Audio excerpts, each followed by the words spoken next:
So I wanted to talk a little bit about what actually is the ego.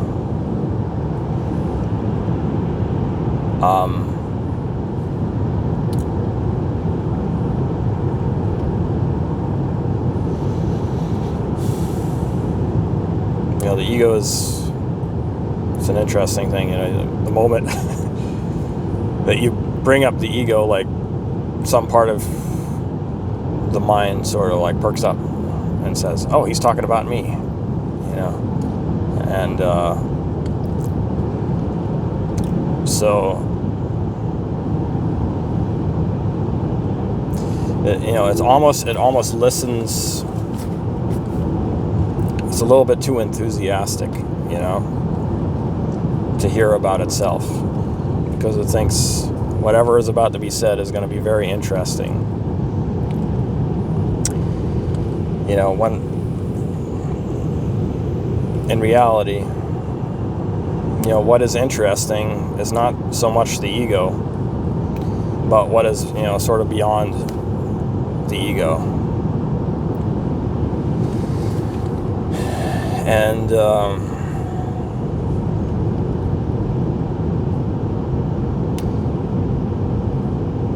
it's the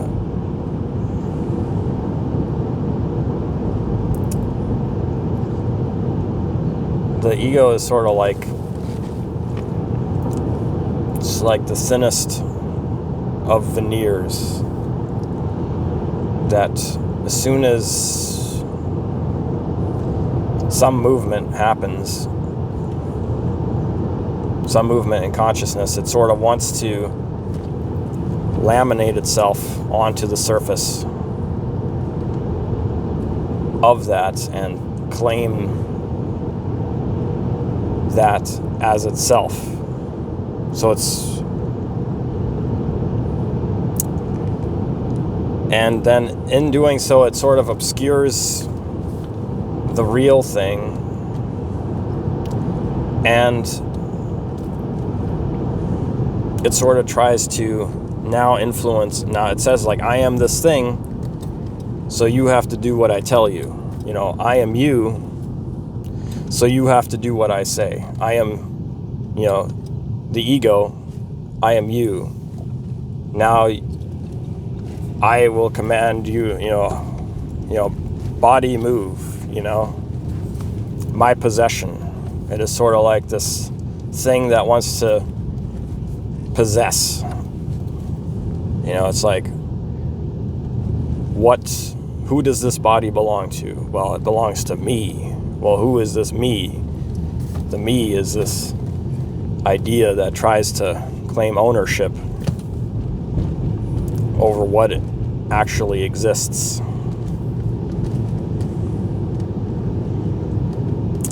And so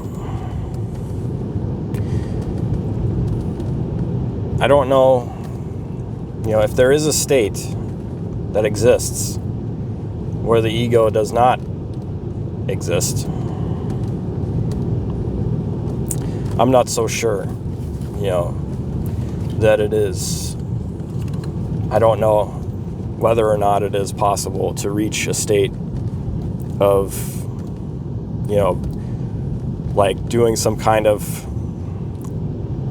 heroic combat between the real self and the ego. And then, you murder the ego, you give it a good shiv, and all of a sudden the ego is on the ground and it's bleeding out, and now it's like, aha, here I am. The real I exists.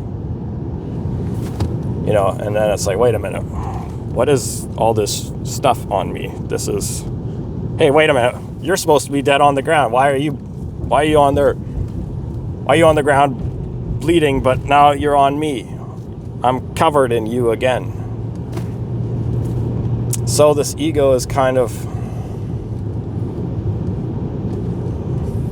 it's a funny, sort of very pliable thing that sort of steps into whatever position we are, takes the reality that exists and then creates some kind of distance between the reality and creates some extra thing on top of it. And it's amazing how much extra it can create within just this incredibly minute amount of space. Because essentially there is, the space in between the self and the ego is zero. But even within the zero space, there is like an infinite amount of space in which the ego can give rise to notions of substance and matters of importance that have no importance.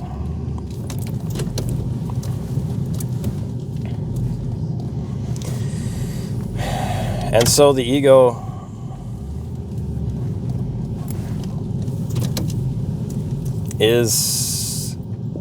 it appears to be in constant competition with the self,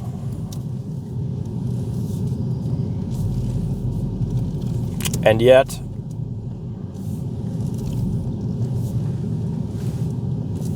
it doesn't exist.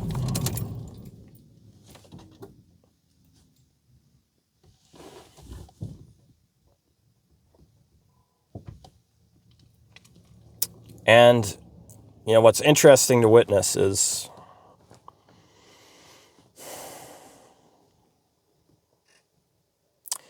people who go into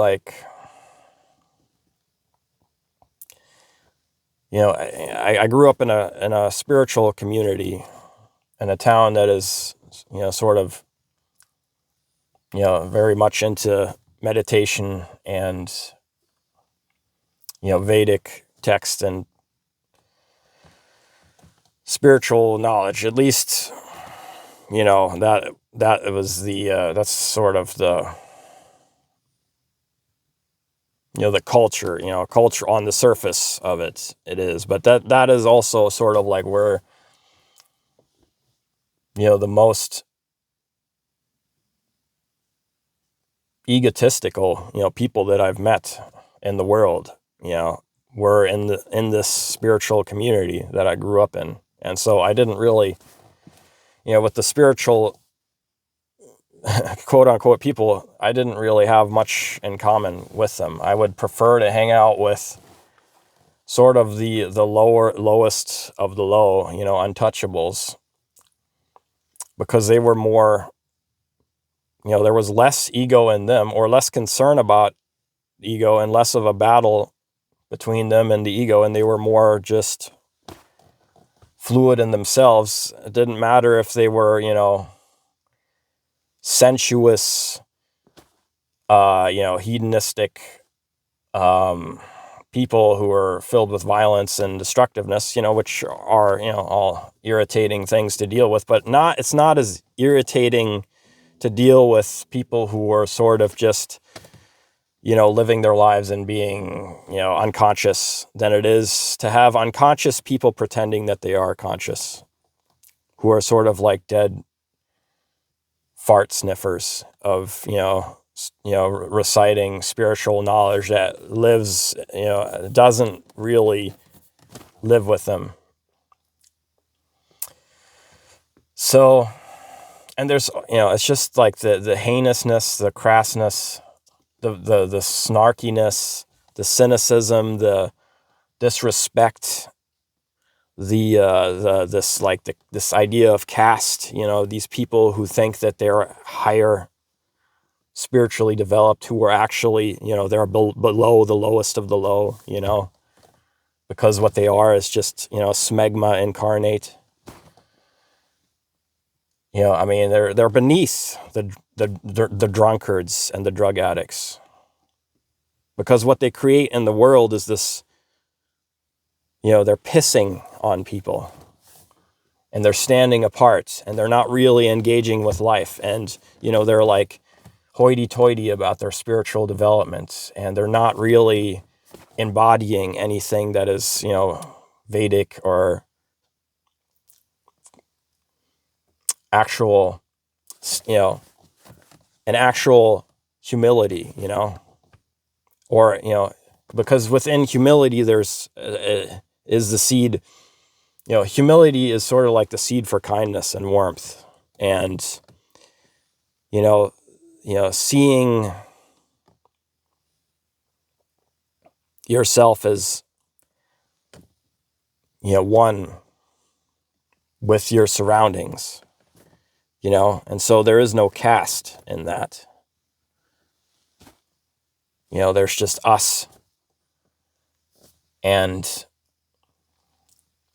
the flow of the current of life. And then there's the storyteller that tries to get a hold of us. And the storyteller that it's so used to rambling in the background that we can go into the transcendent, and then before we know it, we're like, again, we're doing the storyteller's bidding, and there's this sort of lack of humility in these. It's like whenever you have something that turns into an organization, the organization is sort of doomed to be swallowed up by the people who try, they see, money to be made, power to be gotten. If I say these things, then people will listen to me. If I do these things and say these things, it doesn't matter if I believe them or if I feel that there's any truth to it. I'm going to become this spiritual parrot, and I'm going to do these tricks, and I'm going to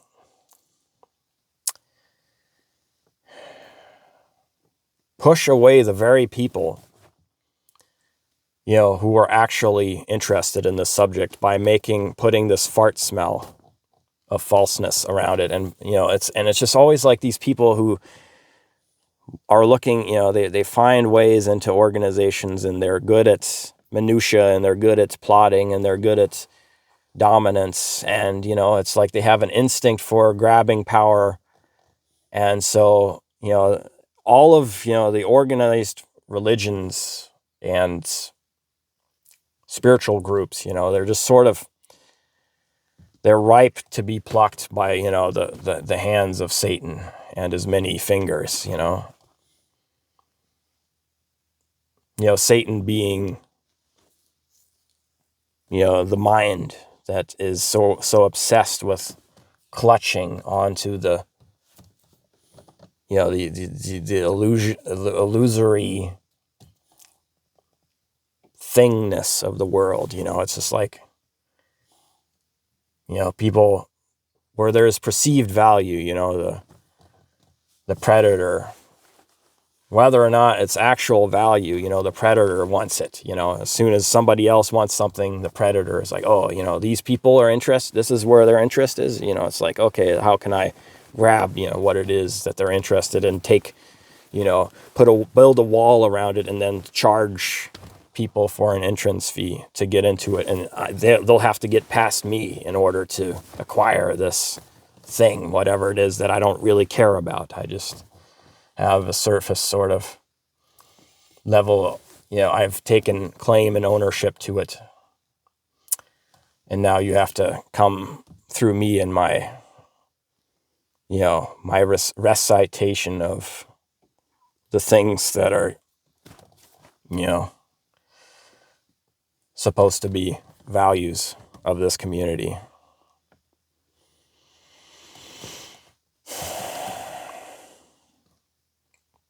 Anyhow, I'm just essentially what I'm doing right here in this moment. I feel energy in my body, and I feel to speak. And so these are the words that I'm speaking. And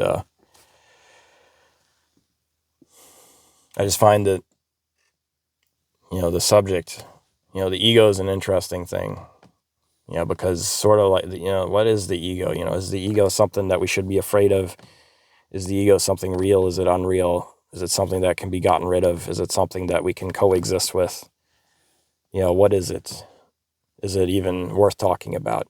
Or is it just a useful sort of abstract concept that is helpful in pointing in a direction, but not necessarily something that is literally, what we should be concerned about? I feel like there's something in my mind here that wants to be said on this subject, where I'm trying to bridge a feeling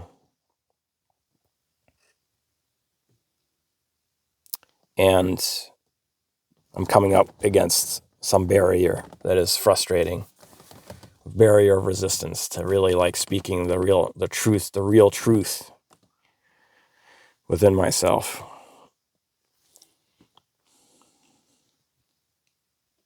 And it feels like sometimes, it's like as soon as the words come out of my mouth, I feel like I've perjured myself in some way. Like nothing that I can ever say will be true enough. Because there's some perception in me that is like this, the listener, the perceived listener in the world will always distort what I'm saying.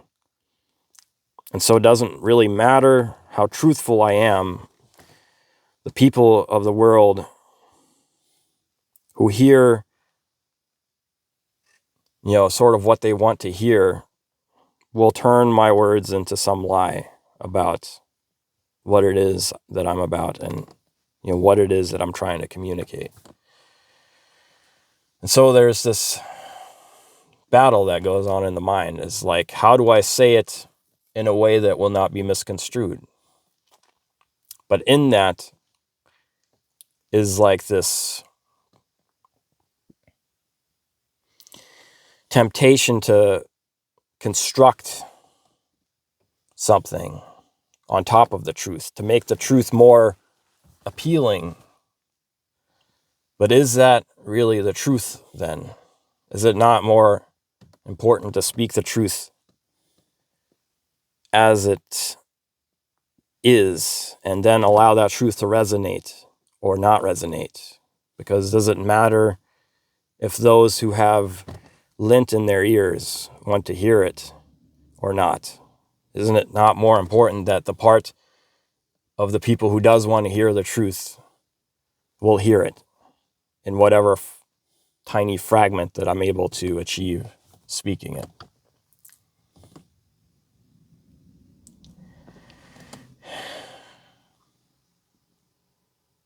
Because I think the fundamental truth behind what it means to be a human is that we have a nature, and in that nature is a current that wants to flow.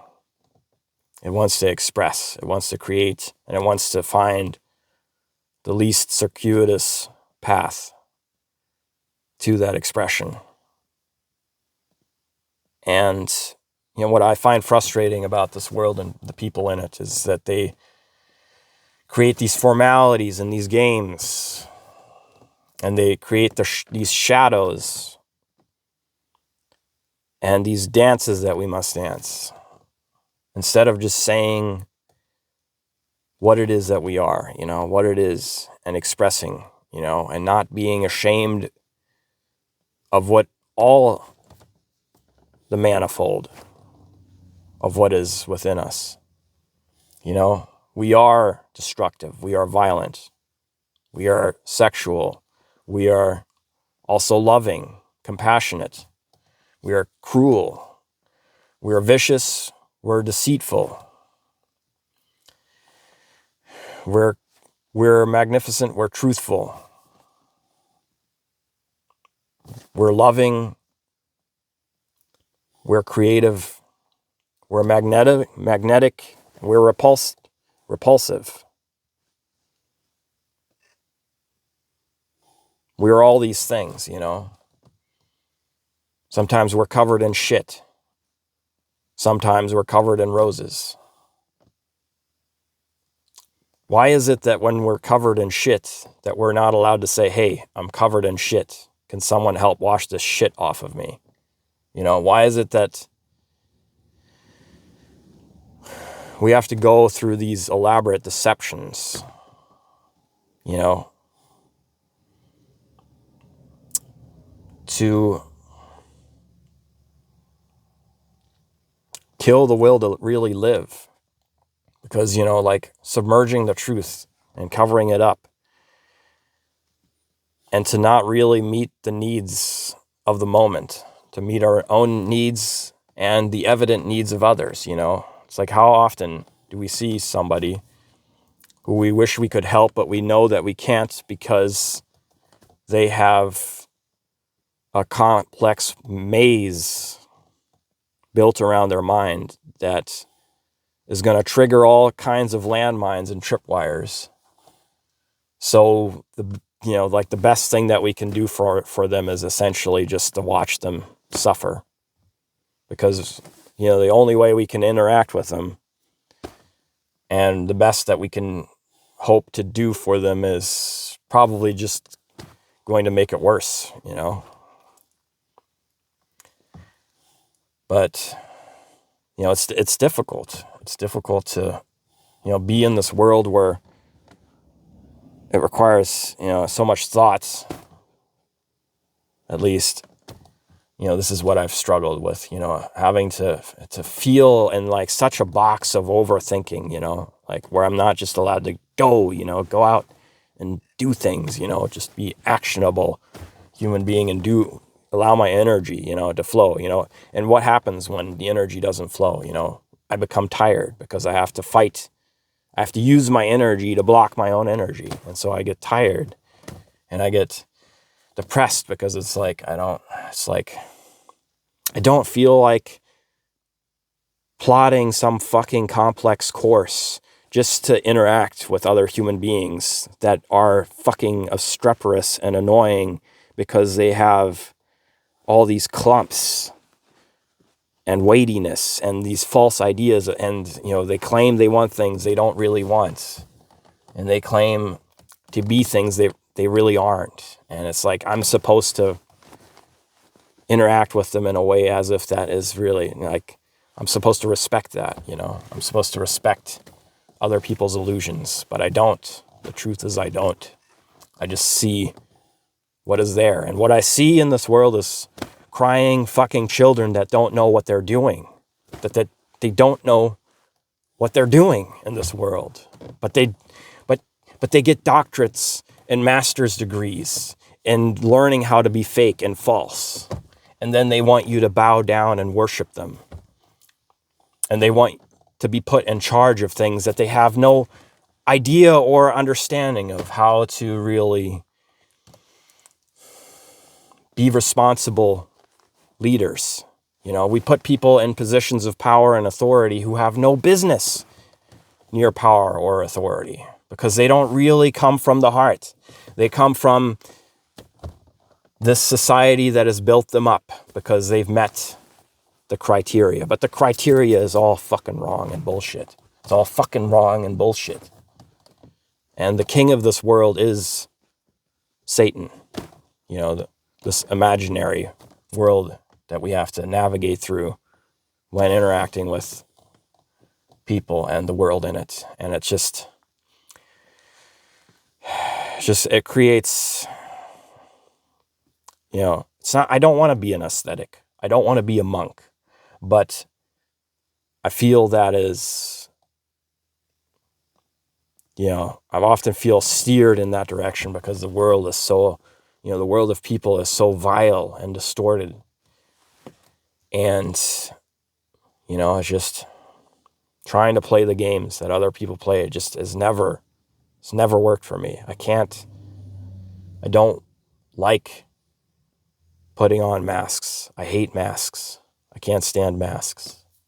I enjoy playing characters. I enjoy embodying, but I like speaking the truth in that, in the character. The character gives life to the truth that I feel. The feeling truth is the most important truth.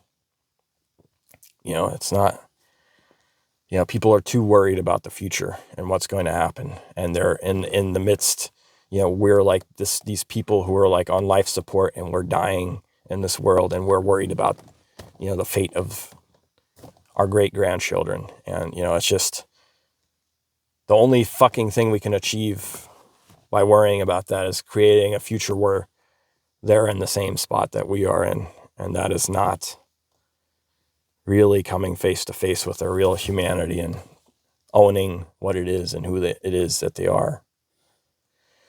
And, that's what creates violence in this world, is because people push it down because they're not expressive of what it is that is really inside of them. And then they have to create some enemy out in the world that they have, now they have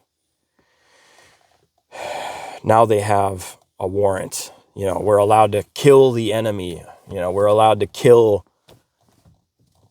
the evil barbarians that live in some other country, because because we're not allowed to kill the enemy that lives in our home. Because we're not allowed to speak the truth to the people around us, because we're not able to speak the truth of who we are and what it is that we are within ourselves. We're not allowed to face our own violence within ourselves. We need some evil out there to exist so that we can vent that energy. And that's what I feel like this world, I can feel it just bubbling beneath the surface of this world, because people are sick, spiritually sick, because they're not being themselves. They're not owning who they are. And they're going along these long paths that lead to dead ends. And then they're frustrated and angry. And then they want to fight the enemy, when the enemy has been inside of them all along, giving them the wrong advice, because they listen to people who lied to them. And then they took those lies and they put them in their own mind. And then they repeated those lies. And then they became at odds with their own nature. And they ended up in lives that they don't want to live, because there's no life there. There's no real life there, because they're just living in a facade, a pretend world. And they feel choked and isolated, and they can't breathe, because there's no breathing room left. Because once they've seen what they've created in the bed that they've made for themselves, that they now feel like they have to sleep in, because they've created responsibilities for themselves that they can't get out of. That's what creates violence. It's what creates conflict, because the energy does not go away. It's still in us. We can try to divert it, distort it. We can tell stories about it that are not true. But in the end, we're left to face who we are one way or another. And,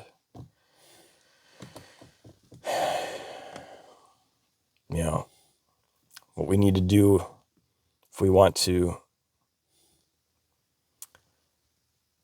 keep this world from ripping itself apart is just being more compassionate with what it actually means to be human, regardless of whether or not it's flattering or easy to swallow.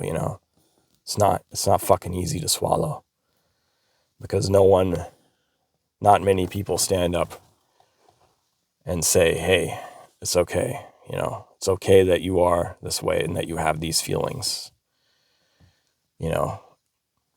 God made you this way for a reason. In the Bible it says, seek first the kingdom of heaven, and all things shall be added onto you. Well, what is the kingdom of heaven if not that which has been created in the image of God? When we can come to terms with that image of God that has been created within ourselves, and when we stop putting shit on it, and when we stop eating of the fruit of the knowledge of good and evil. It's not the fruit of knowledge. It's the fruit of the knowledge of good and evil. because then you shall surely die, because you're swallowing the wrong information, you're acting from a false premise. You're judging that which should not be judged, because you're trying to put yourself in the position of God, but you're acting from a small place that doesn't understand. So you create evil where it isn't. And you call things good that are not good, because you don't know. Because you don't know yourself.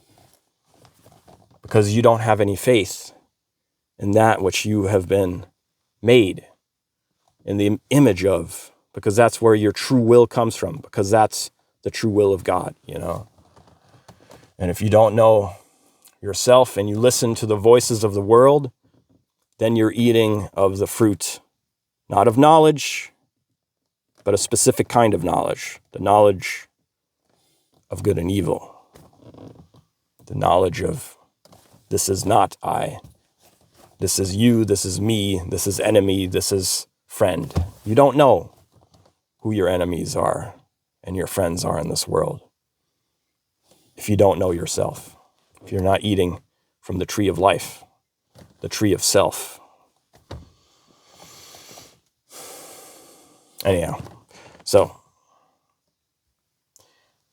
as always, this is me